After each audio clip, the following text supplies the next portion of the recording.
Welcome back, everybody. This is Eric and Barry from Moss Pawn and Gun, and today we got another Gun Gripe episode for you. Today's a pretty good one. This one's kind of related to us a little bit, and we're going to be talking about how folks like to give us a hard time about blowing up guns and torture testing guns, and we're going to lay out some of the reasons we think it's important to do that. So Barry, let's go down the list here. What do we think? Well, we've got several subscribers saying, we're blowing these guns up and it's a waste and all that. We do this to learn. Right. People should be grateful that Eric and I are willing to donate our own guns for this project. Now, you will notice later, you will not see any broom handle Mausers, Lugers, collective guns. All these guns are low-end guns. We're not blowing up collector pieces. Even the Mosin, again, is not a collector piece. Well, we will be getting to some more valuable guns as time goes on. As time goes by. We will. But we're not sacrificing anything that somebody would absolutely want in their collection. Yeah, I mean, obviously. So why do we do these experiments, Barry? We do them to learn. We take the risks so you don't have to. What have we proven by all this? Well, number one, guns are a lot stronger than people think they are. Absolutely. A lot of firearms are typically very overbuilt, and I think that tends to be a common misconception, especially about milsurp rifles. A lot of people think, oh, okay, it's a 100-year-old rattly piece of crap. They see the wood stock that's beat up a little bit. They see the action, having some bluing loss. And see, in people's minds, one thing that they tend to misconceptualize is the cosmetic condition of a gun having to do with how good that gun is. And that tends to just be the mentality of a lot of people as to how they deal with guns and when they grade what a gun is worth to them. Right. And I've seen it more times than not. I go to a gun show, and especially if I've ever taken a gun to like maybe sell to someone or whatever, a lot of people say, oh, well, it's just some beat up old milsurp with a crummy stock. Right. Oh, it can't be a good shooter. Those guns are obsolete, and I hate hearing that. That really gripes me, and that's almost another gun gripe all on its own, is how people complain about certain guns being obsolete. But the fact of the matter is, people go off of cosmetics too much. Well, you can't judge a book by its cover, and you can't judge a gun by its finish. Right. You have to know the mechanics of the weapon. You look down. I've seen ratty guns that I say, oh my God, and look down the bore, and it's pristine.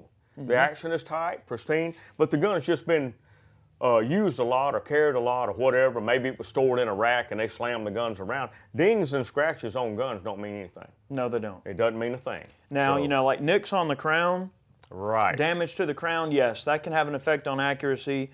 A lot of times if there's pitting inside the bore, that can have a lot to do with, be detrimental to accuracy. We are going to do a firearms fact video. In an upcoming video, we're going to talk about how to grade a gun, what to look for when you're buying a used gun. All right. Anyway, also, let's see.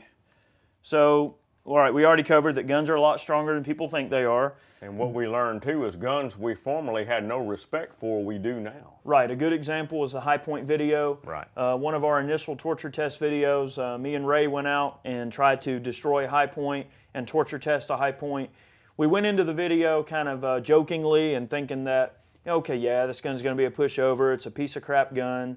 I went into it hating the gun, and I went out of it actually having a little bit more respect for the little gun than I had before. And I will speak for that High Point too. It was a used gun. We had no idea how many rounds had been fired in it. The trigger guard was broken. The gun was obviously abused. Right. But the gun, I tell you what, it taught me a lesson.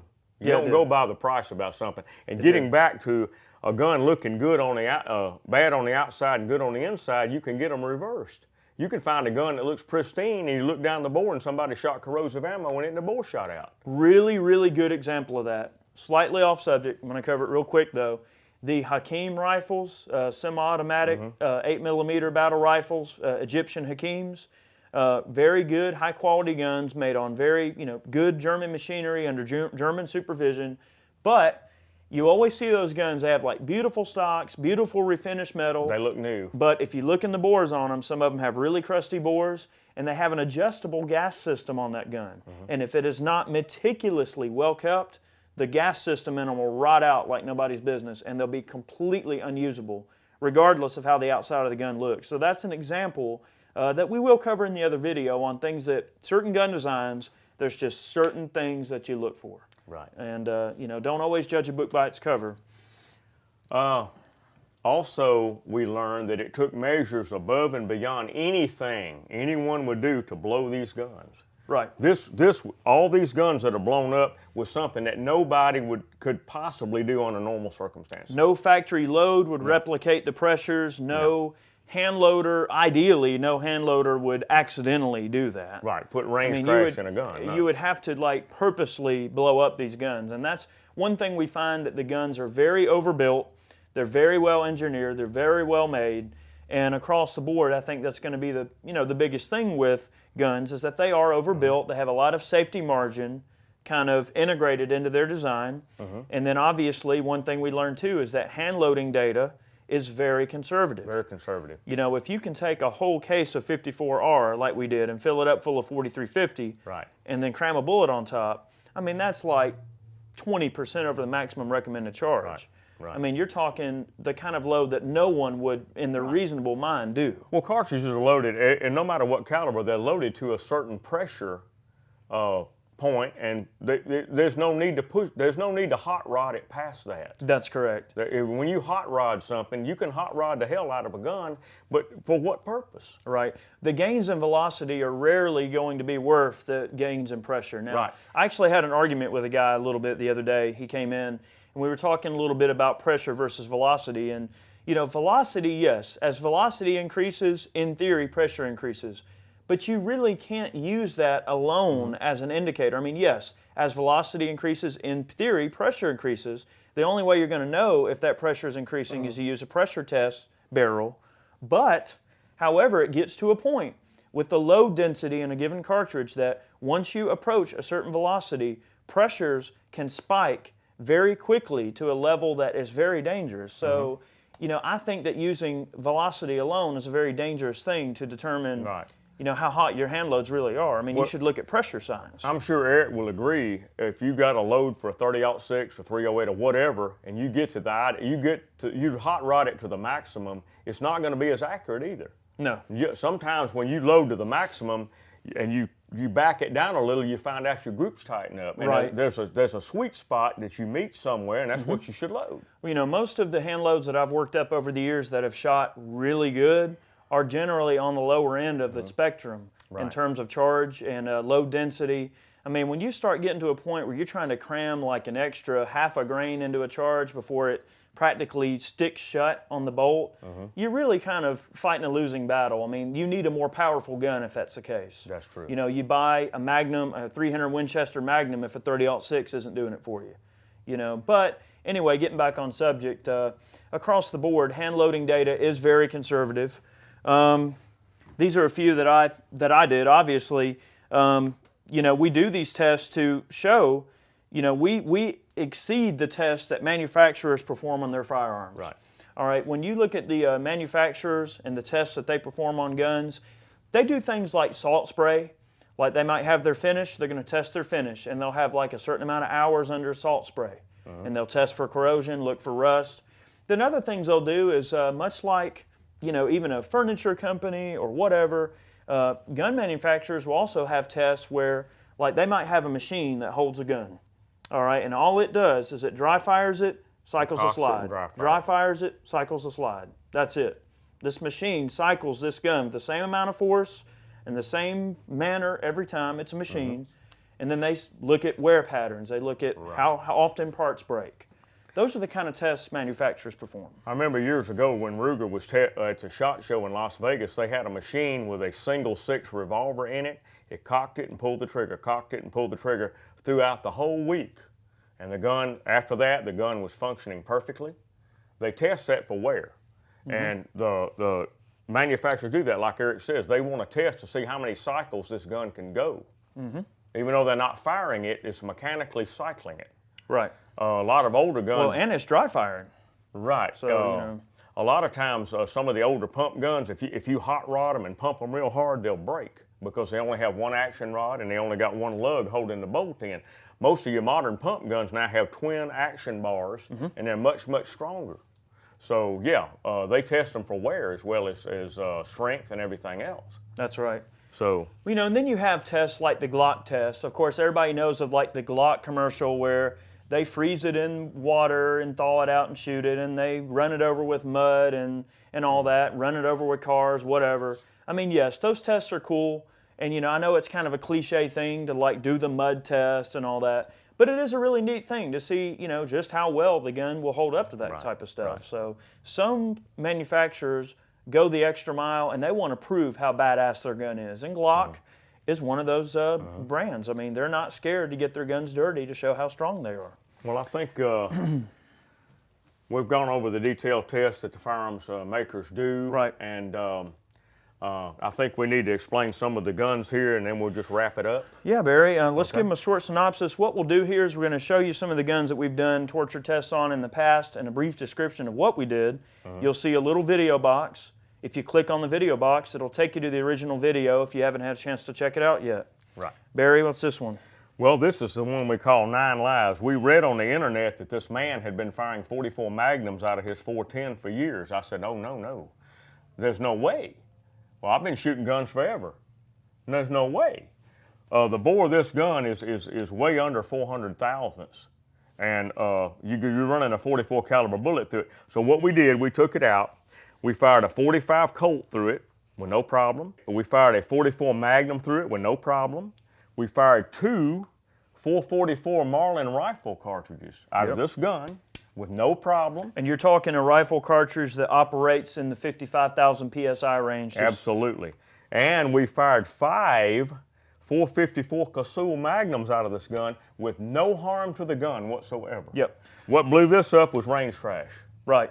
We loaded the gun with a standard charge, but using basically trash powder we swept up off the range. Very fast pistol powder, shotgun powders, all mixed together, and that's what did her in. But anything from the factory that we stuffed in this gun could not pop it. Anything we stuffed in, and you have to remember too, this is one of the cheapest shotguns made. If this was an H&R, the breech would be 3 times as thick. Right. This gun is stamped steel receiver. The receiver's not damaged, it just blew the top out.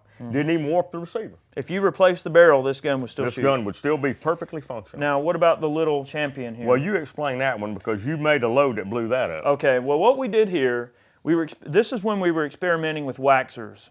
And I think this video is not on YouTube anymore because I deemed it too dangerous to even leave up. I didn't want anybody knowing about it.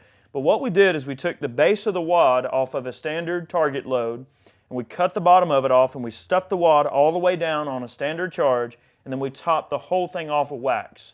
Ended up being about 2.5 ounces of wax as opposed to wax a little and the shot. Wax and wax the shot. Load. Right. Instead of about a 1 ounce charge, which would be acceptable on a target load, it ended up being about a 2.5 ounce load. Right. And that heavy weight and that start pressure created by that fast powder popped it. What happened, the load couldn't get pushed out fast enough, so it exploded. Right, the pressure has to go somewhere, okay? Right. Now, and what happens there, I mean, that pressure, if it can't build and push that plug of wax out of the barrel in time, it's got to go somewhere. I mean, that's just Newton's law. It's got to go somewhere. This was a catastrophic failure. Yes, it was. It not only blew the barrel, it ripped the frame. It did. It ripped the frame all the way down the side. And it was a severe pressure generated from that. And this is the shell head that was left against the breech face. The whole shell disintegrated. It sure did. That's a lot of pressure there, buddy. Here's a high point slide. I don't know if you guys saw, we did the high point meltdown. There was a law enforcement buddy of mine that made a joke to me and said, hey, you know, if you lay a high point on the dash of a car on a really hot day, it'll melt. What? No way. Well, of course it didn't melt, but the slides are a form of zinc casting, and we melted down a high point slide just to show people that you can do it. This slide melted at the same temperature as lead. It did. It melted about 600 degrees. So that's another crazy thing we've done with guns. Of course, you know the recent Mosin torture tests we did. Those videos haven't been up very long, but I will include a link in there just so you guys can check it out if you haven't seen it yet. The bolt from the Mosin did not disintegrate. We took, a guy came in the other day after we showed him this, and he wanted to buy the firing pin. He needed one, so we took the bolt. The bolt did not leave this gun. You watch the test, the gun did not explode, but the gun was totally wrecked. Oh yeah. The action was wrecked. No doubt. Now, here's the magazine that we fried with Wolf 45 ACPs in it. just on a lark to see what would happen. Yep, just to see. See what would happen if it detonated in the magazine. There it is. And you'll see a link to that video in the box there. This is a gun that my friend accidentally shot with a .45. This is a Ruger 357 Magnum, GP 100. And he had it laying on the ground in a gun case, and when he went to draw his 1911, it went off. And this is the bullet actually split on the trigger guard. It's split. Yeah, no doubt.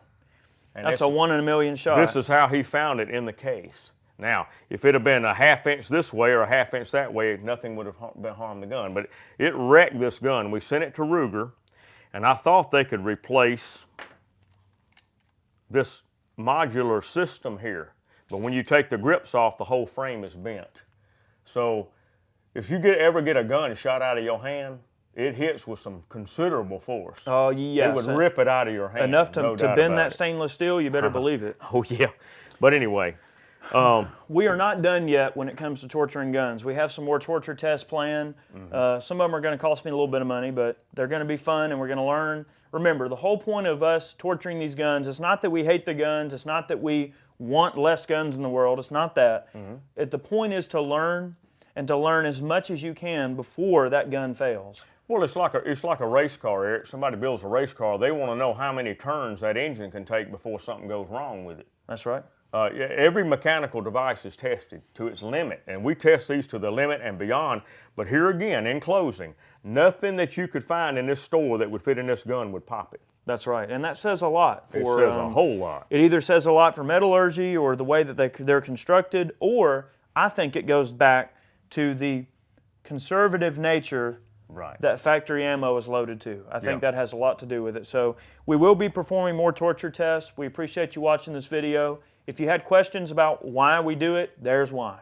In retrospect, I wish we hadn't have blown this gun. We should have saw how many 454s it would shoot. Right. And I don't think it ever would have gave up. If another one comes in, we'll get it. Right. So, well, I want us to test an H&R if we ever get one, because it's much stronger than this gun. Well, an H&R we're going to have to bore out, because remember the way the chambers are cut on them, you can't drop a 454 in there or a 44. Yes, a guy brought one in that I was going to buy, and every one of these rounds would fit in it. Did they? Yes. Really? It was now, the Rossi. Some of them it won't fit in. The Rossi one. Right. The Rossi it wouldn't, but an H&R, a guy brought one in, and everything on this table would fit right in. Well, next time we have one come through, we're going to buy that little sucker, and we're going to revisit this subject again. Right. Well, I hope y'all have enjoyed the video, and I hope we've answered all your questions or some of your questions. And, you know, we're not trying to bust anybody's chops here, but you have to understand that we're trying to learn something, and we're teaching people. And everybody likes the how-to videos, and everybody likes the gun gripes, and everybody likes the gun facts. Yeah, we share it with the world. I mean, that's just kind of what we do, and we're glad that a lot of you guys appreciate what we do and that you watch the videos. We thank you for watching, and you guys have a nice night and keep on watching. We'll keep making the videos. Y'all have a good evening now.